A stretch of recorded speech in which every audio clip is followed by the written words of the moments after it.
주변 동료들을 챙기며 넉넉한 인심으로 유명했던 고 김수미 씨. 연기뿐만 아니라 요리 솜씨도 굉장히 빼어났죠. 원체 손맛이 좋고 솜씨가 좋으니 집안에는 늘 손님들로 북적북적했다는데 예전에 대기업 회장님도 김수미 씨의 친구라며 집밥을 먹고 갔다는 일화도 있죠.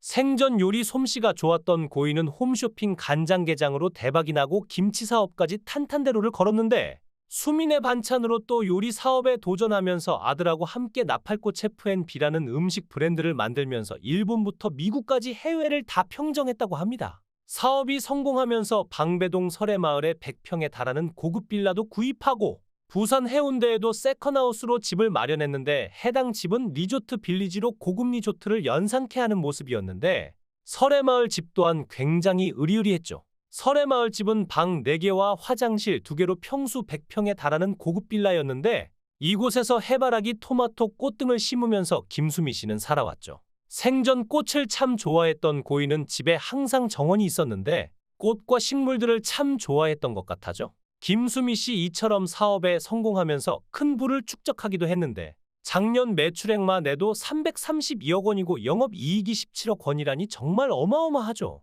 하지만 사업적인 성공이 어찌 보면 독이 되었는지도 모르겠는데 쉬지 않고 일하며 늘 주위의 나눔을 실천하시던 게 김수미 씨의 삶이었던 것이죠. 자신보다는 주변을 더 살피고 희생적인 모습을 보여왔기에 더욱 안타까움이 더해지는데 스스로 일을 해결해야 직성이 풀리는 스타일이었던 것도 같죠. 김수미 씨의 아들 정명호 씨는 결혼 전에도 전구 한번 갈아본 적 없고 엄마가 집안일을 모두 다 한다고 말했던 적이 있는데 며느리 서효림 또한 결혼 후에 남편이 아무것도 할 줄 모른다면서 예전에 집에 레일을 설치할 때 서효림과 친정아버지가 드라이버를 갖고 일하는데 옆에서 남편은 가만히 있더라며 생전 남편이 뭔가를 집안에서 고치거나 해본 적이 없다고 말했죠. 이로 보면 항상 김수미 씨가 모든 걸 해결해 주었던 걸로 보이는데 김수미 씨의 아들은 방송에서 이렇게 말했죠. 저는 총각 때도 전구 한번 안 갈았다 엄마가 다 갈고 아버지도 이런 걸 잘 안 하셨다며 집안일에 익숙하지 않다고 고백했었죠. 집안일부터 방송일 그리고 사업까지 신경 써야 했던 김수미 씨 생전 정말 쉴 틈 없이 살아오셨는데 특히나 이번에 안타깝게 세상을 떠나신 것도 스트레스 때문이었기 때문에 더욱 안타까움이 더해지는 것이죠. 김수미 씨는 부산에 세컨하우스를 사둔 이유가 하나 더 있었는데 과거 한 방송에서 김수미 씨는 이혼은 안 했지만 이혼한 사람 심정을 알 정도로 살아왔다고 말하기도 했죠. 별거도 해봤다던 김수미 씨는 부산에 집을 사서 왔다 갔다 한다고 말했는데 하지만 김수미 씨는 눈 감을 때까지 이혼은 안 하자는 주의라면서 하지만 집에 들어오기가 싫어서 그렇게 했다고 별거까지 했던 일화를 전했죠. 사실 김수미 씨 젊은 시절에 남편이 속을 굉장히 많이 썩였다고 하는데 시어머니까지 인정할 정도였다고 하죠. 50세가 넘어서야 남편이 정신을 차리고 지냈다고 하는데 물론 남편이 말도 따뜻하게 해주고 좋은 점도 많아 사이가 좋았지만 결혼식 이후 오래전부터 각방을 써왔다고 하죠. 김수미 씨는 6월 달에 결혼했는데 그때부터 남편은 에어컨을 틀어서 몸에 열이 많은 남편 때문에 각방 생활을 한다고 고백했죠. 반면 김수미 씨는 몸이 차가워서 10월 달행도 온열 매트를 켜고 자는 스타일이었다고 하는데 서로 온도가 맞지 않아 어쩔 수 없이 남편과 각방을 쓰게 된 것이죠. 김수미 씨는 과거로 돌아간다면 한 침대에서 남편 팔베개를 하고 꼭 껴안고 자고 싶다고 로망을 전하기도 했었는데 이처럼 김수미 씨는 남편과 각방 생활을 해왔기 때문에 김수미 씨의 남편은 아내의 사망 사실을 아침이 되어서야 알 수밖에 없던 것이죠. 김수미 씨는 보통 아침 6시 예전에 기상을 했다고 하는데 그날따라 일어나지 않아 가보니 이미 세상을 떠나신 상태였다고 하는데 아들이 집으로 와서 병원으로 함께 이송했지만 결국 눈을 감으셨죠. 함께 살고 있던 김수미 씨의 남편분도 굉장히 큰 충격과 슬픔에 잠기셨을 것으로 보이는데 이날 빈소에서도 침통한 표정의 아내를 떠나보내는 큰 슬픔에 잠긴 모습이었죠. 사업부터 방송까지 75세의 나이에 혼자 짊어지기엔 정말 무리가 있었던 것이었죠. 그런데 이렇게 많은 일들을 하면서도 자식들과 주변에 항상 음식을 직접 만들어 내주었던 고인인데 바쁜 스케줄 속에서도 며느리에게 십첩 반찬을 만들어주면서 반찬 조공을 했었는데 며느리 서유림은 그런 시어머니에게 항상 고마움과 미안한 마음을 내비쳐왔죠.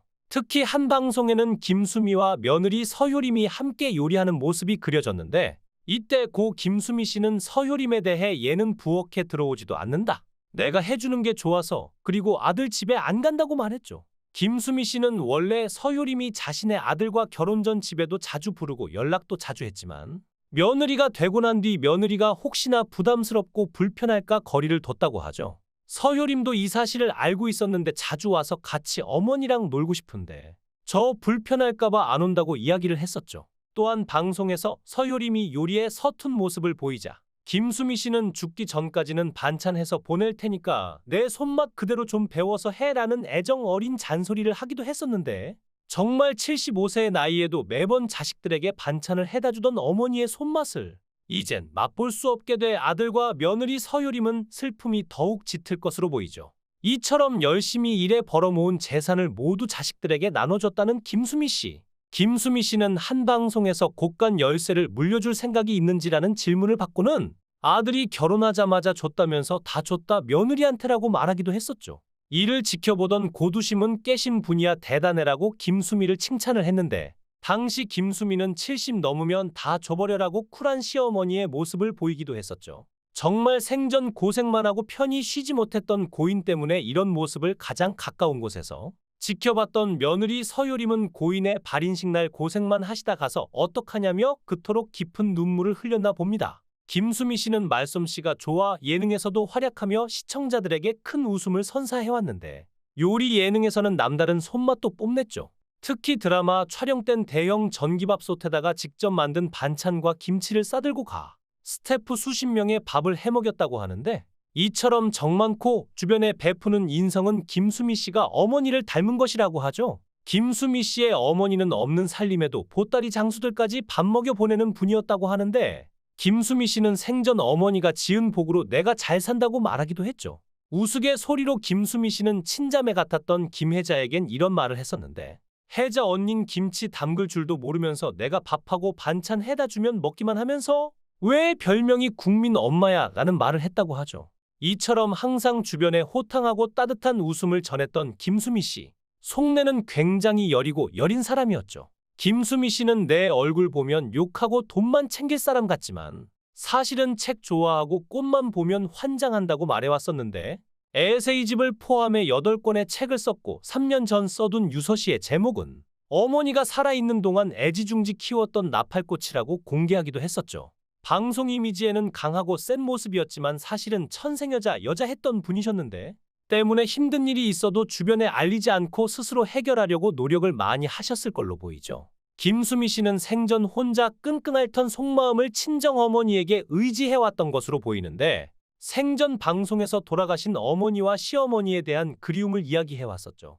한 번은 방송에서 전생체험을 위해 최면 상태에 빠져든 김수미 씨. 가장 먼저 떠올렸던 것은 바로 어머니였는데 김수미 씨 어머니는 어린 시절 위장병을 앓다가 돌아가셨다고 하죠. 단 한 번만이라도 다시 어머니를 보고 싶다는 생각에 김수미 씨는 하염없이 눈물을 흘렸는데 최면 상태에서 김수미 씨는 어머니가 살아계시던 어린 시절을 떠올렸죠.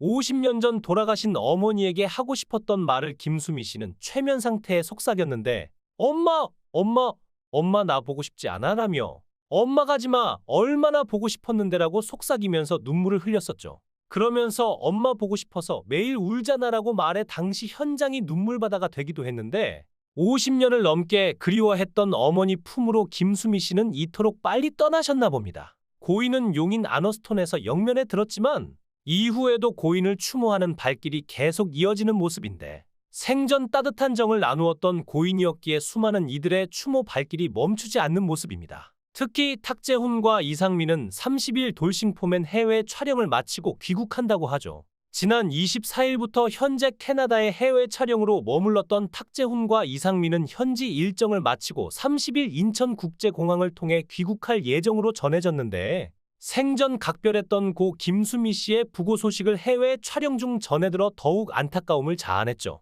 이에 현재 두 사람은 귀국하는 대로 예정된 일정을 마저 소화한 뒤에 조만간 고인이 영면에 든 경기 용인공원 아너스톤을 찾아 못다 한 마지막 인사를 전한다고 하는데 한 측근에 따르면 두 사람은 저녁 늦게 도착한 뒤 바로 일정이 있어서 당장은 어렵겠지만 곧 시간이 나는 대로 찾아가지 않을까 싶다는 이야기를 전했다고 하죠. 생전 고인과 너무 각별한 사이였던 두 사람이기에 고된 해외 일정을 마치고도 곧장 김수미 씨가 영면에 든 장지를 찾아 마지막 인사를 전한다고 합니다. 생전 두 사람을 굉장히 아끼고 좋아하셨던 고인이셨기에 두 사람의 인사를 굉장히 반갑게 맞이할 것으로 보이네요.